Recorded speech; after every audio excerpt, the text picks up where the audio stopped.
Hi friends, আজকে আমি আপনাদের সামনে একটা কথা বলছি। আমার চ্যানেলের নামটা একটু পরিবর্তন করেছি। আগে ছিল মঞ্জুশ্রী হোম কুক, তার সঙ্গে এড করে আমি নাম রেখেছি Manjushree home cook and blogs. তাহলে বন্ধুরা, আজকে আমি কি রেসিপি নিয়ে এসেছি আপনারা ফুল ওয়াচ করে একটা লাইক দিয়ে দেখলে বুঝতে পারবেন আমি এখানে কি রেসিপি কিভাবে রান্না করছি। এখানে আমি দেশি চিকেন 700 গ্রাম ভালো করে ধুয়ে পরিষ্কার করে নিয়েছি। পরিষ্কার করে নেওয়ার পর এখানে আমি কি দিয়ে এই চিকেনটাকে ম্যারিনেট করব আপনারা দেখলে বুঝতে পারবেন। তাহলে চলুন বন্ধুরা, মূল রেসিপিতে ফেরা যাক। এখানে 1 চামচ হলুদের গুঁড়ো, সঙ্গে 1 চামচ লবণ, 1 চামচ আদা বাটা, 1 চামচ রসুন বাটা, আর সঙ্গে দিলাম প্লেন লঙ্কার গুঁড়ো, আর কালার আসার জন্য 1 চামচ কাশ্মীরি লাল লঙ্কার গুঁড়ো, সঙ্গে 1 চামচ জিরে গুঁড়ো। আর আগে থেকে কেটে রেখেছি 3টে বড় সাইজের পেঁয়াজ। আর দিলাম 2 চামচের মতো সর্ষের তেল। এবার আমি সমস্ত উপকরণ একসঙ্গে হাতে মাখাবো। এখানে আমি আজকে তৈরি করছি হাতে মাখা দেশি চিকেনের রেসিপি। হাতে সময় কম থাকলে আপনারা এইভাবে সমস্ত মশলা দিয়ে চিকেনের সঙ্গে একসঙ্গে মাখিয়ে ম্যারিনেট করে রাখলে এই চিকেনের রেসিপিটা দুর্দান্ত হয়। আপনারা ভাত, রুটি, পরোটা সব কিছুর সঙ্গেই হাতে মাখা চিকেনের রেসিপিটা খুব ভালো লাগবে। হাতে মাখা চিকেন মানে একটু সময় নিয়ে ভালো করে হাত দিয়ে মাখাতে হবে। মাখিয়ে একে 10 থেকে 15 মিনিট ম্যারিনেট করে ঢাকা চাপা দিয়ে রাখতে হবে। এই যে বন্ধুরা দেখুন, আমি হাত দিয়ে ভালো করে পেঁয়াজগুলোকেও দলে দিচ্ছি, দলে চিকেনের সঙ্গে একসঙ্গে মাখিয়ে নিচ্ছি। এইভাবে ঘষে ঘষে মাখতে হবে। হাতে মাখা মানে হাত দিয়ে ভালো করে মাখাতে হবে। এবার আমার মাখানো হয়ে গেছে, আমি 10 মিনিট ঢাকনা চাপা দিয়ে রেখে দিব। অন্যদিকে কড়াইতে কিছু সরষের তেল গরম করে নিয়েছি। এই চিকেনে আমি এখানে দিব পেঁপে আর আলু। তাহলে পেঁপেগুলোকে একটু বড় বড় সাইজের কেটে নিয়েছি।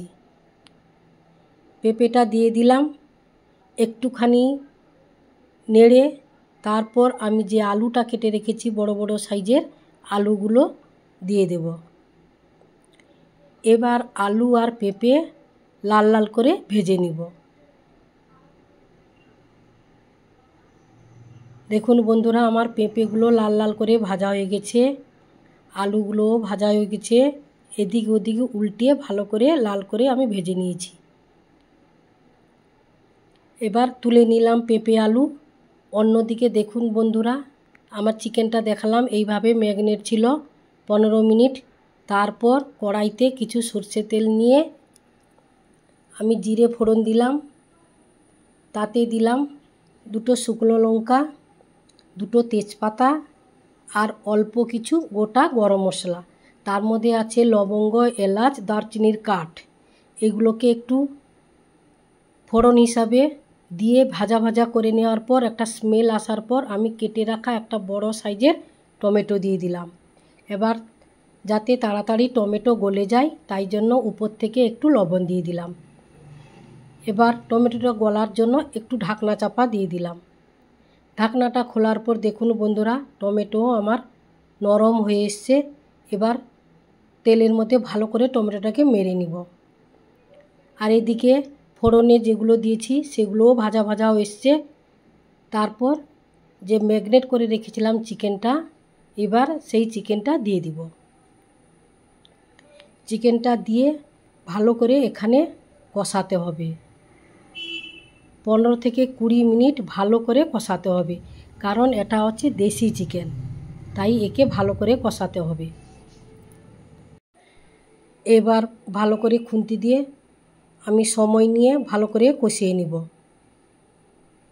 যে সকল বন্ধুরা আমার চ্যানেলে ভিডিও দেখেন অথচ চ্যানেলটিকে সাবস্ক্রাইব করেননি, অতি অবশ্যই আপনারা চ্যানেলটিকে সাবস্ক্রাইব করে পাশে থাকা বেল আইকনটি প্রেস করে দিবেন, তাহলে আপনাদের কাছে আগে নোটিফিকেশান পৌঁছে যাবে। আর বন্ধুদের কাছে একটাই অনুরোধ, আপনারা ফুল ওয়াচ করে ভিডিওটা দেখবেন। অনেকে আবার ভিডিও দেখেন, লাইক দেন, কিছুক্ষণ পরে আবার লাইক তুলেও নেন। তাহলে বন্ধুরা মূল রেসিপিতে ফেরা যাক। আমি 5-7 মিনিটের মতো ঢাকনা চাপা দিয়েছিলাম। ঢাকনা খোলার পর চিকেন থেকে জল বেরিয়ে এসছে। এই নাড়তে নাড়তে কষাতে কষাতে পুরো চিকেন থেকে জলটা একেবারে শুকিয়ে নিতে হবে। জল থাকলে চিকেন টেস্ট হবে না, একেবারে জলটা শুকিয়ে নিতে হবে। তাহলে দেখুন বন্ধুরা, কষাতে কষাতে মোটামুটি আমার চিকেন থেকে জলটা অনেকটা টেনে নিয়েছে। এবার একসঙ্গে আমি আলু আর পেঁপেটা দিয়ে দিলাম। এবার আলু ও পেঁপে দিয়ে আবারও আমি ভালো করে কিছুক্ষণ কষাবো। তাহলে বন্ধুরা, আজকে আমার রেসিপিটা দেখে আপনারা কমেন্ট বক্সে একটা কমেন্ট করবেন যে আজকে চিকেনের রেসিপিটা কেমন হয়েছে।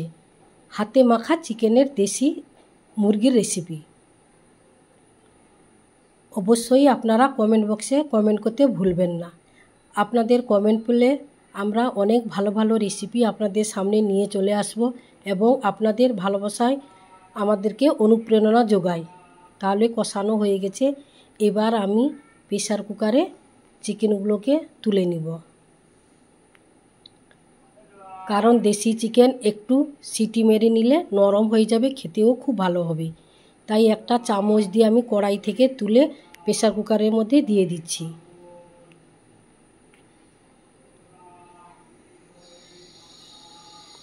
এবার প্রেসার কুকারে অল্প একটু জল দিয়ে আমি ঢাকনা চাপা দিয়ে 3 থেকে 4খানা সিটি মারব।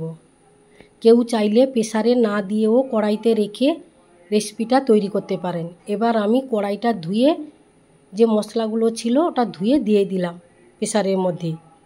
এর মধ্যে আমি এখানে দিচ্ছি গরম মশলার গুঁড়ো, সানরাইজের গরম মশলার গুঁড়ো দিলাম এখানে 1 চামচের মতো।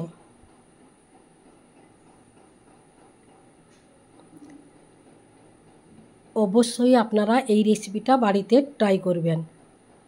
তাহলে বন্ধুরা, আমার রেসিপির যদি ভালো লাগে তাহলে আপনারা লাইক, কমেন্ট, শেয়ার, সাবস্ক্রাইব করতে ভুলবেন না এবং আপনাদের বন্ধু বান্ধবের মধ্যে বেশি বেশি করে শেয়ার করে দিবেন। এবার ঢাকনা চাপা দেওয়ার পর 3টে সিটি মারার পর এইভাবে আমার রেসিপিটা হয়ে গেছে। তাহলে বন্ধুরা, আজ আসছি, নমস্কার। আপনাদের সঙ্গে দেখা হচ্ছে আবার অন্য কোনো রেসিপিতে।